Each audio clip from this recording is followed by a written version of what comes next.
আজকে সারাটা দিন ছাত্রলীগ যদি চায় বা আওয়ামী লীগ যদি চায় তারা মাঠে নামতে হলেও আমরা তাদেরকে প্রতিহত করব। কোনো অলিতে গলিতে কোনো স্থানে আর টিকতে পারবে না ইনশাল্লাহ। জনগণ রাজপথে নেমে এসেছে। ছাত্রলীগ বিভিন্ন সময়ে বিভিন্নভাবে বাংলাদেশে অরাজকতা সৃষ্টি করার চেষ্টা করে আসছে এবং করতেছে। আপনারা দেখছেন যে অরাজকতা সৃষ্টি করার লক্ষ্যে তারা কিন্তু এখন যে কর্মসূচিটা দিচ্ছে, 5 আগস্ট ছাত্র জনতার গণঅভ্যুত্থানের মাধ্যমে তাদের পতন হয়েছে। যে স্বৈরাচার ফ্যাসিস্ট বাংলাদেশের মানুষের ঘাড়ে চেপে বসেছিল, এই দেশের মানুষই তাদের পতন ঘটিয়েছে। এখন তারা আবার দেশে অরাজকতা সৃষ্টি করার চেষ্টা করতেছে এবং তারই প্রেক্ষিতে আপনারা দেখতে পাচ্ছেন যে বাংলাদেশ ইসলামী ছাত্র শিবির বিভিন্ন সময়ে বিভিন্ন কর্মসূচি পালন করে আসছে।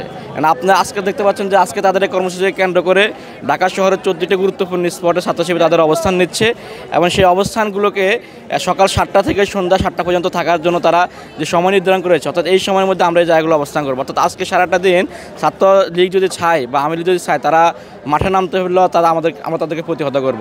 শুধু আমরা না, দেশের সর্বস্তরের জনগণ, সকল রাজনৈতিক সংগঠনগুলো ঐক্যবদ্ধ হয়ে তাদেরকে প্রতিহত করা হবে।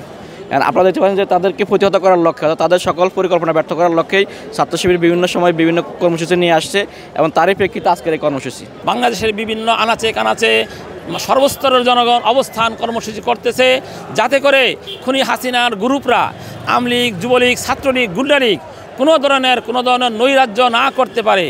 এদের কাজ হয়েছে মানুষকে ক্ষতি করা, বাসে আগুন দেওয়া, দোকানপাট লুট করা। যে 15 বছর যেগুলি তারা যা করেছে ওই জিনিসটা যেন আর করতে না পারে। এদেশের মানুষ শান্তিপ্রিয়ভাবে ব্যবসা বাণিজ্য এবং অফিস আদালত সমস্ত কিছু করতে চায়, কোনো ধরনের নৈরাজ্য বরদাস্ত করবে না। আমরা জুলাইয়ের অভ্যুত্থানের পরে একটি স্বাধীন বাংলাদেশ পেয়েছি এবং স্বাধীন সুন্দরভাবে এদেশে আমরা বসবাস করতে চাই। প্রতিটি মানুষ, প্রত্যেক শ্রেণীর সব ধরনের লোক সহ অবস্থানে বসবাস করবে, এটাই আমরা কামনা করি। তাহলে আশা রাখি এরা তো মাঠে টিকতে পারবে না, কোনো অলিতে গলিতে কোনো স্থানে এরা টিকতে পারবে না ইনশাল্লাহ। জনগণ রাজপথে নেমে এসেছে, অবস্থান করবে, থাকবে। এদের কোনো স্থান আর এই বাংলাদেশে নৈরাজ্য করার জন্য হবে না। এরা সাধারণ নাগরিক হিসাবে যারা আছে তারা থাকবে, কিন্তু নৈরাজ্য করার জন্য এদেরকে আর কোনো সুযোগ দেওয়া হবে না।